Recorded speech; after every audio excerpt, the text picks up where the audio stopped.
Pertanyaan untuk calon presiden nomor urut 3, Bapak Ganjar Pranowo.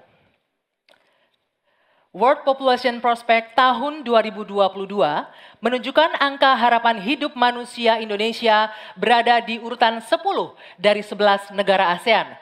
Salah satu penyebabnya, kebijakan program dan anggaran kesehatan lebih berorientasi pada aspek kuratif daripada promotif dan preventif. Pertanyaannya, bagaimana strategi paslon untuk memprioritaskan anggaran dan program promotif preventif? Silakan waktu Anda 2 menit menjawab, dimulai ketika berbicara. Terima kasih. Kalau tadi dalam pembukaan saya sampaikan mesti preventif dan promotif mesti diwujudkan dalam bentuk kepengetahuan kita terhadap kesehatan minimal untuk kita sendiri. Berolahraga, makan sehat, hidup bersih sehat, saya kira itu yang paling baik. Maka pada tahap berikutnya barulah kemudian kita memberikan fasilitas kesehatan sampai ke desa-desa seperti tadi saya sampaikan, 1 desa, 1 vaskes, 1 nakes. Hanya memang ketika undang-undang sebelumnya mengatur bahwa ada persentase dari anggaran untuk kesehatan mesti diberikan, terpotong kemarin. Rasanya ini mesti dikembalikan. Angka 5-10% menjadi angka yang bisa memastikan dalam politik kesehatan kita, layanan itu akan jauh bisa lebih baik. Namun ingat, kalau kita bicara angka harapan hidup, maka terhadap mereka mesti mendapatkan layanan kesehatan baik, mereka mesti mendapatkan hiburan yang baik, budayawan juga bisa membantu mereka untuk bisa membahagiakan mereka. Maka pada saat itu, ternyata ada juga keinginan dari masyarakat, kami juga perlu mendapatkan layanan yang baik.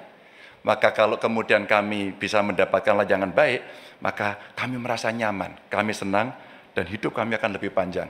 Maka peran posyandu, peran dasawisma, peran kelurahan, RT, itu menjadi kekuatan yang luar biasa. Di samping tentu saja, pemerintah akan mendampingi dalam setiap kebijakan yang ada. Sehingga dalam politik anggaran, ada persentase yang mesti disiapkan agar anggaran kita bisa cukup untuk bisa memenuhi. Tentu ini kita bisa lakukan secara bertahap. Dan itulah program yang cukup bisa komprehensif menyelesaikan bagaimana harapan hidup bisa jauh lebih panjang. Ya, selanjutnya kami berikan kesempatan untuk Capres nomor 1 Bapak Anies Baswedan menanggapi jawaban yang disampaikan oleh Pak Ganjar. Silakan Pak Anies, waktu Anda 1 menit dimulai ketika berbicara. Yang tadi disampaikan baik dan izinkan saya meneruskan bahwa salah satu persoalan utama adalah pusat kesehatan masyarakat kita saat ini diarahkan terlalu fokus pada hal-hal yang sifatnya kuratif. Lalu urusan kesehatan seakan menjadi urusan Kementerian Kesehatan dan Dinas Kesehatan saja. Dan salah satu masalah utama adalah banyak yang disebabkan oleh pola hidup yang tidak sehat. Karena itu kami melihat yang disebut sebagai promotif, preventif, kuratif ini harus seimbang. Jadi kesehatan itu harus lintas sektoral. Kami pernah lakukan ini di Jakarta. Yang kita kerjakan misalnya membangun air bersih misalnya di Kepulauan Seribu supaya mereka dapat air yang sehat. Yang kedua membangun taman-taman, membangun jalur sepeda, kemudian membangun trotoar, membuat orang berjalan kaki, festival olahraga. Jadi unsurnya adalah lintas sektoral supaya dana itu bukan hanya pada dinas kesehatan, tapi pada semua bidang yang terkait dengan preventif promotif. Ya.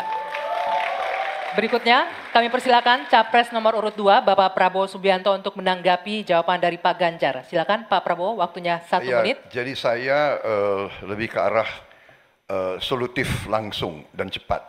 Masalah kesehatan di Indonesia adalah kurangnya dokter. Kita kurang 140.000 dokter. Itu utama. Bayangkan kalau ada yang kena stroke atau serangan jantung, 2 sebab yang paling besar kematian, di beberapa kabupaten tidak ada spesialis jantung atau spesialis stroke. 2, tidak ada perlengkapan yang memadai. CT scan, PET scan, jarang ada di kabupaten. Ini harus kita atasi dan ini bisa kita atasi. Jadi solutifnya demikian.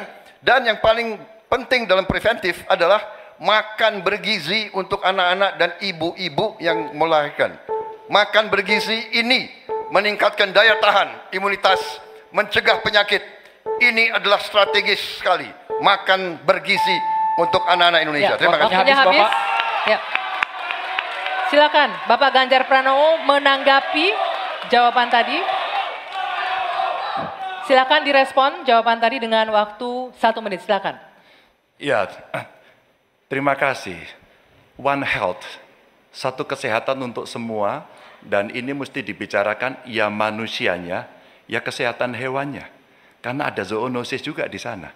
Maka kalau kita bicara bagaimana secara holistik, maka kesehatan semesta inilah yang mesti kita ciptakan. Saya masih berprinsip pada preventif promotif itu jauh lebih baik.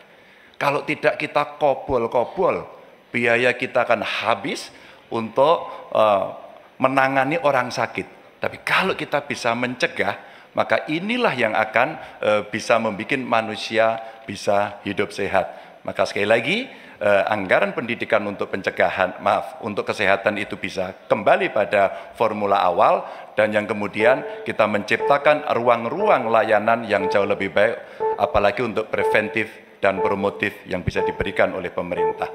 Ya,